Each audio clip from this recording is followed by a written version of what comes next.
জিজ্ঞেস করলাম বাবা মাকে তোমার সব কথা বলে দিয়েছি, আর সাথ দিয়ে তুমি মাথা ঢাকার চেষ্টা করো না। বল মাঝি, ভালোকে তুই মেরেছিস কেন? ও বাবা, ও সন্ধ্যেবেলায় ওই যে বিপদ কাকার ভাগ্নি কনকের হাত চেপে ধরেছিল। আচ্ছা, ব্যাপারটা জানাজানি হয়ে গেলে তাতে লোকে আমাদের নিন্দে করতো না? হ্যাঁ, সবাই বলতো এই কেন তোর ভাই ভালোর স্বভাব খারাপ, তাতে বুঝি আমাদের অপমান হতো না? পরের দয়ার দান খেয়ে যে মানুষ, তার তো মান অপমানের বোধ কিসের? ও বাবা, পর কি? আমি বুঝি আমার পর, তুমি বুঝি আমার পর, আমার মা বুঝি আমার পর। তুই আমাকে মা বলে ডাকলে আমার বমি আসছে। আমিও তোমার ভাই নই, তোমার সঙ্গে আমার কোন সম্পর্ক নেই। এই পাগল, ও কথা বলতে নেই, ও কথা বলতে নেই। না, বলবে না। তোমাকে মেরে ধরে আটখানা করবি আর ও মুখ থেকে সইবে কেমন? বাবা মাগো, সেজন্য আমি ওর কাছে হাত জোড় করে ক্ষমা চেয়ে নিয়েছি। মরে যাই, মরে যাই। কি সোহাগের কথা, যেন ভাজা মাছটি উল্টে খেতে জানে না। কি হলো? মুখে কলম দিয়ে রয়েছে কেন? একটু আগে কি বললাম? বাবা কি বলবে? জমি জমা ঘর বাড়ি দাদামশাই সব আমার নামে করে দিয়ে গেছে। অতএব এই বাড়িতে আমি যা বলবো ঠিক তাই হবে। তুই কি করতে চাস বল? দাদাকে এই বাড়িতে আমি থাকতে দেব না।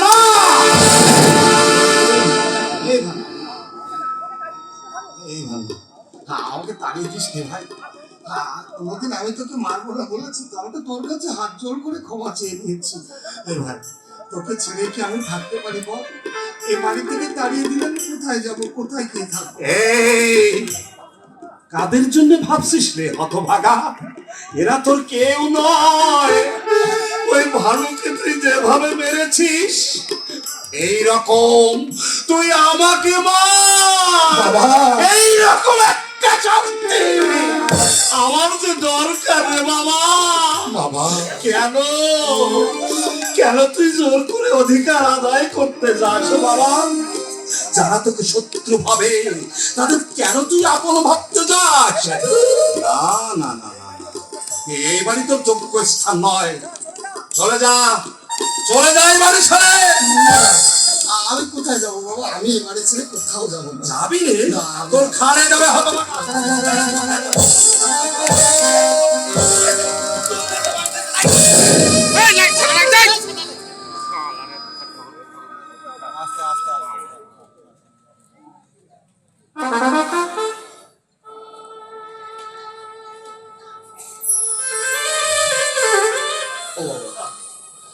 আমাকে তাড়িয়ে দিচ্ছে কেন বাবা? আমি তো বলেছি ওকে আর কোনোদিন মারবো না। আমি তো ওর কাছে হাত জোর করে ক্ষমা চেয়ে নিয়েছি। আমাকে তাড়িয়ে দিলে আমি কোথায় যাবো বাবা বলো? তোমাদের ছেড়ে আমি কি থাকতে পারি? তুমি আমার মা, আমার ভাই ছাড়া আমাদের পৃথিবী থেকে আর কেউ আছে বাবা? আমাকে তাড়িয়ে দিও না বাবা। ও আমাকে তাড়িয়ে দিও না বাবা, আমাকে। এই ভালো ভাই রে, এই দেখ না বাবা আমাকে তাড়িয়ে দিচ্ছে। বাবাকে বল না দিন আমাকে তাড়িয়ে দেয় না। তুই তুই তুই তোমার ভাই, তুই বল। তুই বললে বাবা শুনবে, বল না। কোথাও যাবো না রে বাবা।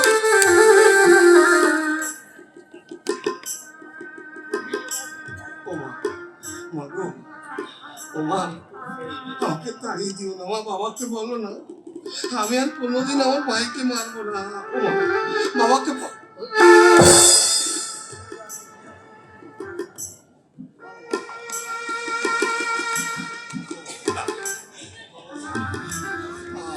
তাড়িয়ে দিও না বাবা, আমাকে তাড়িয়ে দিও না। আমি আর কোনোদিন মারবো না। আমাকে খেতে দিতে হবে না। আমি না খেয়ে এই বাড়ির এক কোণে পড়ে থাকি। আমাকে তাড়িয়ে দিও না, তোরা আজ আর আমি কোনো কথা শুনবো না। এই হতভাগা, তুই যদি না যাস তাহলে তুই আমার মরা মুখ দেখবি।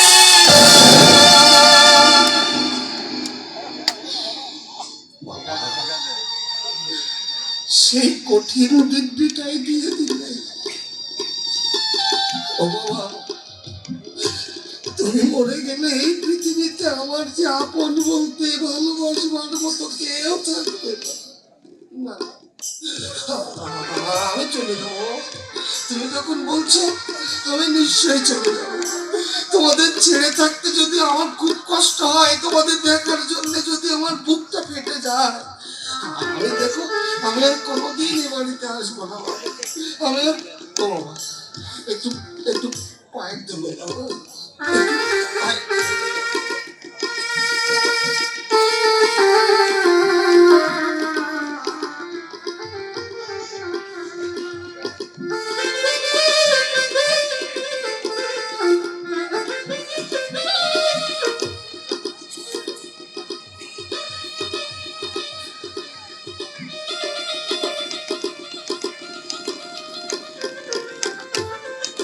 ভাই রে, এ ভাই, ভাই রে, তুই আমাকে তাড়িয়ে দিলি।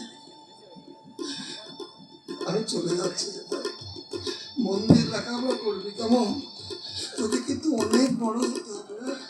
তুই অনেক বড় হবি, তাই দেখে আমার বুকটা আনন্দে গর্বে 10 হাত ফুলে উঠবে। ভালো থাকিস কেমন?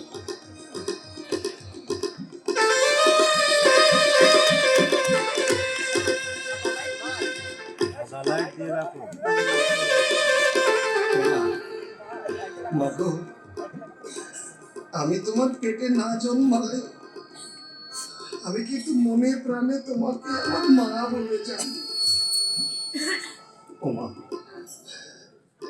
আমার ভাইটাকে লেখাপড়া শিখিয়ে অনেক বড় করে তুলো। বাবাকে সময় মতো খেতে দিও। বাবা তো বুড়ো মানুষ, খিদে সহ্য করতে পারে। ও মা, যাবার সময় তোমাকে একটা প্রণাম করে যাই মা, একটা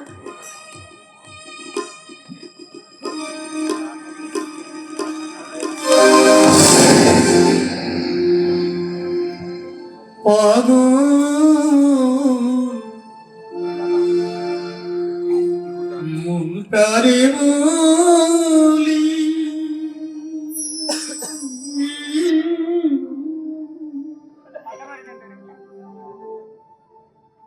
এ জীবনে দাগা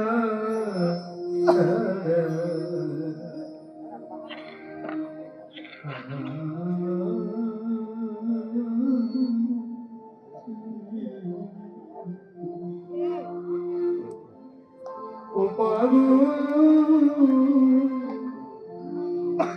মুনকারে বলি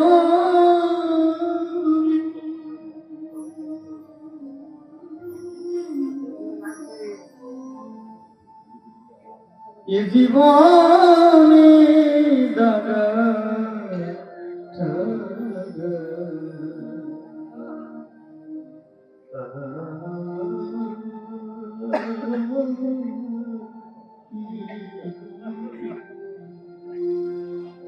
এ জীবনে দাগা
এবার এবার তোমাদের হাড় জুড়িয়েছে তো, এবার তোমরা 10 হাত মেলে খাও।